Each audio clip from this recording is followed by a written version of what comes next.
Voilà, on est là. Voilà. Hakimo, on est là. C'est le début du teaser. Voilà, on y va. Allons-y.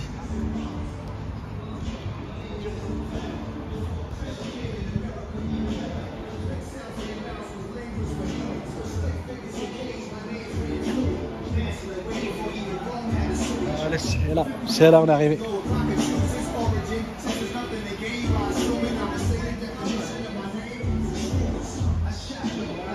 Manga. Là, tu es en train de... Justement, là, je vais profiter parce que finalement, là, je suis en contact avec un mec qui met pas mal de vidéos sur Internet par rapport à Red Lion, ouais. Tu vois, que moi-même, on m'en a beaucoup parlé dans les différentes interviews que j'ai pu faire. Et là, tu es en train de m'expliquer, en fait, que là, il y a un graphe, là, directement, qui lui est dédié ici. C'est ça? Il venait au plus, il venait directement me voir. On fumait ensemble, on rigolait ensemble. Après, il allait voir les gars de la cité, tu vois, mais on avait énormément de respect, tu vois. Énormément. C'était qui, Red Lion? Franchement, il est en train de devenir vraiment une légende. Tristement célèbre d'ailleurs, mais il est en train de devenir réellement une légende. Et d'après ce que je comprends, il y en a qui sont même en train d'essayer d'écrire un scénario le concernant. Parce que lui était directement en lien avec Expression Directe, directement en lien aussi avec, plus ou moins avec certains membres de la mafia Quinfri. Non, avec tout le monde. Hein. Mais il était beaucoup craint. Tonton David. Il était beaucoup craint, Lion. Il avait joué avec Tonton David, il avait fait ma petite entreprise. Et voilà quoi, c'était un gars, voilà quoi, à son enterrement, et t'avais des mecs de gang de LA. Hein. Ah ouais. Lion, il était très respecté des anciens voyous. Mais quand je te parle de voyous, tu vois ce que je veux dire? Pas des petits voyous quoi. C'était très très respecté. C'était un voyou? Lui, lui faisait partie du voyou, du gangstérisme. Il faisait vraiment partie de ce milieu-là. Ouais. Ah ouais, bien sûr. Clairement? Bien sûr. Dans le monde du pop, tout le monde savait? Ah bah, les gens savaient, les gens le craignaient. Tout le monde le craignait. Tous les plus, tu vois, tout le monde le craignait. Moi personnellement, pas moi, tu vois, mais beaucoup le craignaient. C'était quoi son délire? C'était quoi sa manière de faire, d'être Ah, Lion? Ouais. Pour ceux qui ne connaissent pas, voilà, je te donne un exemple. Lion, il aimait pas les gens qui profitaient des plus faibles. Tu sais, des mecs qui étaient à plusieurs, qui sont à plusieurs et qui mettent à l'amende un petit mec sans défense. Tu comprends ce que je veux dire? Ça, il détestait. Tu vois ce que je veux dire? D'ailleurs, les mecs qui faisaient ça, il les mettait à l'amende. Tu comprends? Et il adorait. Tu comprends ce que je veux dire? Après, en même temps, il pouvait arriver dans une soirée, tirer en l'air et mettre tout le monde à plat ventre et sortir votre larme. Tu vois ce que je veux dire? Comme dans les saloons, tu vois ce que je veux dire? Ah ouais, c'était un malade, Lion. Il devait être... il se promenait avec un enfouraillé. Hein. Ah ouais? Ah ouais. Tout le temps? Avec des balles explosives et tout. Ah bon? Un jour, il a descendu dans la cité, là, derrière. Les mecs, ils étaient là en train de trembler. Ouais, Lion, les mecs, ils viennent à mon stand. Ouais, il y a Lion, il est là et tout. Il a un gun avec des balles explosives et tout. Les mecs, ils étaient en transe. Laisse tomber. Je fais non, putain, laisse tomber. J'étais là-bas. Et c'est moi qui l'ai fait redescendre. Parce que les gars, il y avait une histoire de carottes, tu vois. Et donc, voilà, je voulais les mettre à l'amende. Et voilà, c'est moi qui étais derrière et je l'ai fait redescendre. J'ai dit, vas-y, viens là, viens. Il était se fumer un spiff dans ma boutique derrière.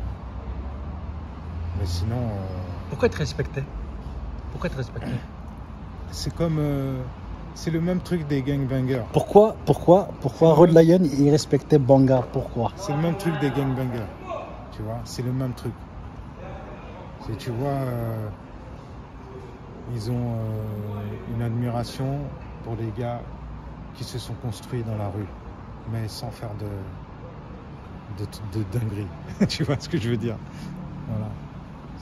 Et tous les gars de la rue, c'est ça. Les mecs, moi, tous les anciens bandits d'ici, là, ils me respectaient grave. Tous les bentos, là, qui jouent aux cartes, là, c'était tous des boxeurs. Ouais, les plus ouf, là. Ben, ils nous respectaient, ils se mettaient jamais devant notre stand. Par signe de respect. Parce que nous, on est arrivé, on n'a pas pompé sur l'autre. Hein. On est arrivé avec notre truc, on a fait notre truc. Tu vois?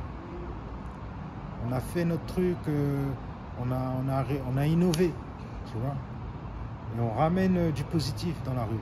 Tu vois? On fait pas de la saloperie. Parce que quand même, il y a un truc entre le bien et le mal. Tu vois? Ils savent quand même. Tu vois? Même les mecs qui ont fait des pires saloperies, ils se repentissent. Rod Lion, ce qui est particulier et ce qui, je pense, attire certains gars qui ont envie d'écrire des scénarios sur lui ou des films sur lui, je crois qu'ils sont en train de le faire réellement. Je crois qu'ils sont en train de le faire.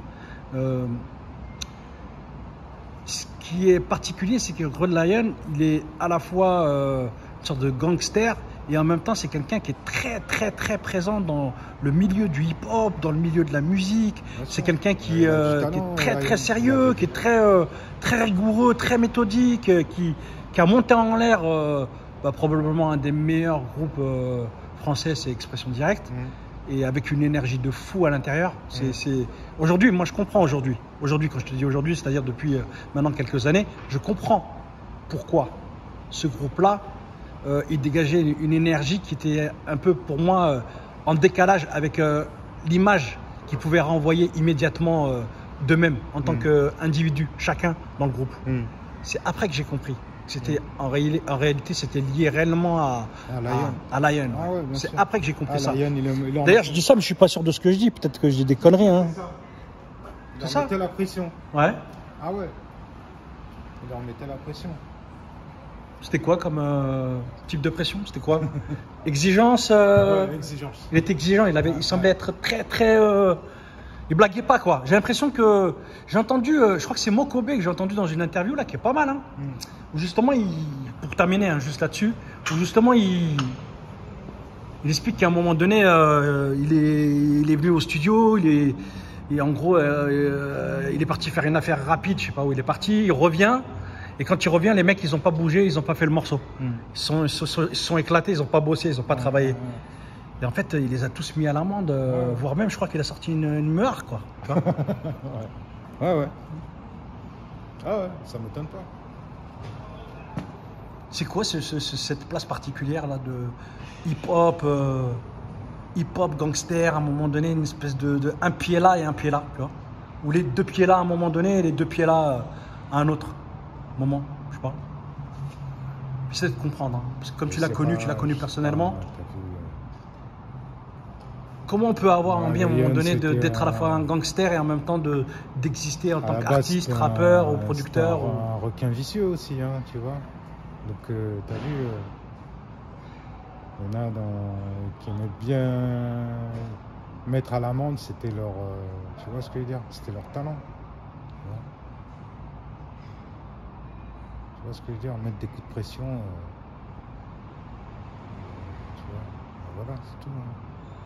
Quand il était dans ta, quand il était avec toi dans ta boutique, dans ton shop, etc. Tu te sentais comment? Sincèrement, comment tu te sentais, même quand tu étais plus à l'extérieur? Franchement, tu te sentais comment? T'avais peur? Tu disais ouais, ça peut déraper à la seconde, ça peut partir en cacahuète? Non, pas du tout. Qu'est-ce que t'étais comment? T'es à l'aise? Lion, à chaque fois qu'il venait, il m'achetait quelque chose. Tu vois?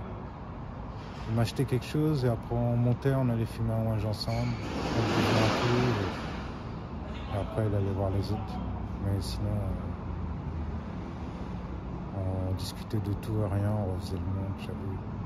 Mais c'était particulier, comme on était dans la réserve, on était au-dessus du business, tu vois, on voyait les gens arriver, rentrer, faire des ventes, tout ça, les vendeurs, tu vois. Donc ils respectaient ce qu'on a monté, tu vois. Il a vu comment l'histoire elle se faisait et tout. Et voilà, qui fait la gueule. Il portait du banga. Un jour il est venu avec Big Red. Ouais. Il lui a dit ouais. Il me dit ouais, passe-moi la casquette en haut. Je lui ai dit, il venait juste de couper ses locks. Et il me dit passe-moi la casquette en haut. Et Big Red il lui dit tu vas pas mettre ça. Il regarde Big Red. Moi j'ai coupé, bientôt tu vas couper toi aussi. Ouais. Parler des locks. Et voilà. C'était comme ça, il était là, Yann. Pourquoi je veux pas, je donne la force à mon refrain.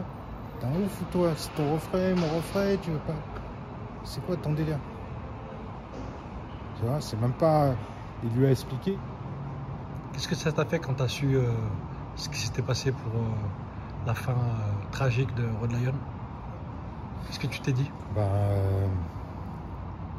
Beaucoup de peine. Et parce que c'était un gars qui avait du potentiel, tu vois. Il avait du potentiel. On attendait tous qu'il fasse un truc chambé, tu vois. Après, niveau artistique. Hein. Ouais. Et il voulait sortir, il voulait faire quelque chose.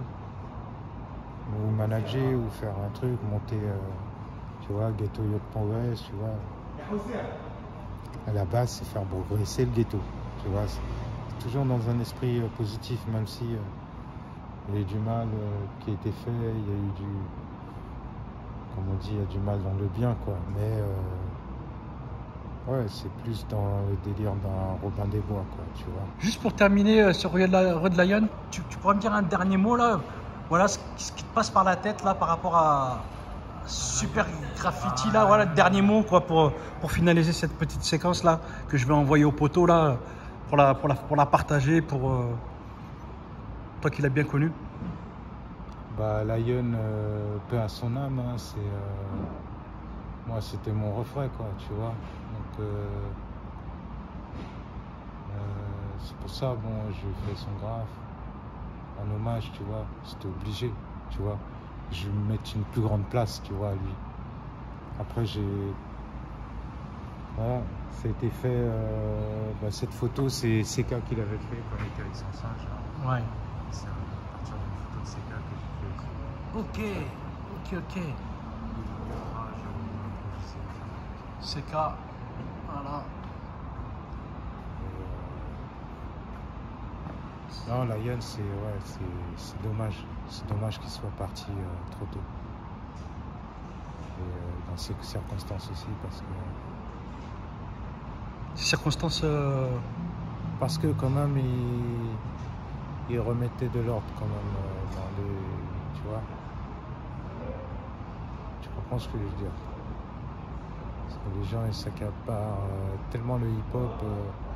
Comme si c'était gratuit à tout le monde et lui il montrait que c'est bon. On n'est pas là pour faire n'importe quoi. Voilà. Merci Banga pour cette séquence. De rien. Pour Rod Lion. Voilà. Voilà famille. Je pense que c'est important, c'est bien. On va voir ce que ça va donner. Comme je sais que le poteau il m'avait demandé de éventuellement interroger Daddy Lortzi justement, et ben ça s'est tombé sur Banga, voilà. On va chez Malik, voilà, qui est en train de regarder d'ailleurs. Ouais, Daddy Lortzi, c'est mon refrain. Hein. Ouais. C'est mon refrain, tu l'appelles, tu te demandes, hein, Daddy Lortzi.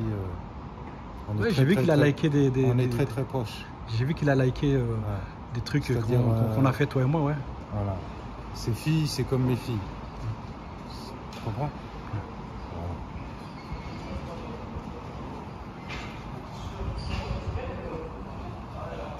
A plus. Voilà, on est là. On le prouve. Hakimo. Voilà.